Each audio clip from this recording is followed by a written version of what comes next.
ഇന്ന് international students day ആണ്. നമ്മൾ കുറേ പോസ്റ്റേഴ്സിലും റീൽസിലൊക്കെ കണ്ടിട്ടുണ്ടാവും. പക്ഷെ നമ്മൾ എപ്പോഴെങ്കിലും ചിന്തിച്ചിട്ടുണ്ടോ എന്തിനു വേണ്ടിയിട്ടാണ് ഈ ഡേ എല്ലാം നമ്മൾ ആചരിക്കുന്നതെന്ന്? പണ്ട് ഹിറ്റ്ലറിന്റെ കാലത്ത് ചെക്സ്ലോവാക്യയിൽ നാസി ഒക്കുപ്പേഷൻ നടക്കുന്ന സമയത്ത് കുറേ യൂണിവേഴ്സിറ്റീസും കോളേജസൊക്കെ ഷട്ട് ഡൗൺ ചെയ്തു. മാത്രമല്ല ഒരുപാട് സ്റ്റുഡൻസിനെ ഡിപ്പോർട്ട് ചെയ്യുകയും ചെയ്തു.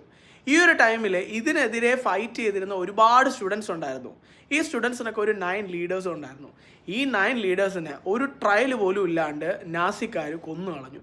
പിന്നെ ഉണ്ടായിരുന്ന ഒരു 10,200 സ്റ്റുഡൻസിനെ ഒരു കോൺസെൻട്രേഷൻ ക്യാമ്പിലേക്ക് അയച്ചു.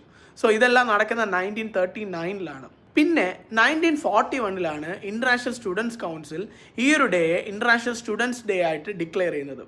സോ ഈ ഒരു ഡേ നമ്മളെ ഓർമ്മിപ്പിക്കുന്ന കുറച്ച് കാര്യങ്ങളെന്ന് പറയുന്നത് right to education, freedom of expression, freedom of academics. So ഇങ്ങനെയുള്ള ഡേയ്സ് വരുമ്പോഴാണ് നമ്മൾ ഓർക്കേണ്ടത് നമുക്ക് ഇന്ന് കിട്ടുന്ന ഈ എഡ്യൂക്കേഷനും ഫ്രീഡം ഒക്കെ നമുക്ക് പിന്നിലുണ്ടായിരുന്ന ഒരുപാട് ആൾക്കാർ ഫൈറ്റ് ചെയ്ത് കൂടെ കിട്ടിയ കാര്യങ്ങളാണെന്നുള്ളത്.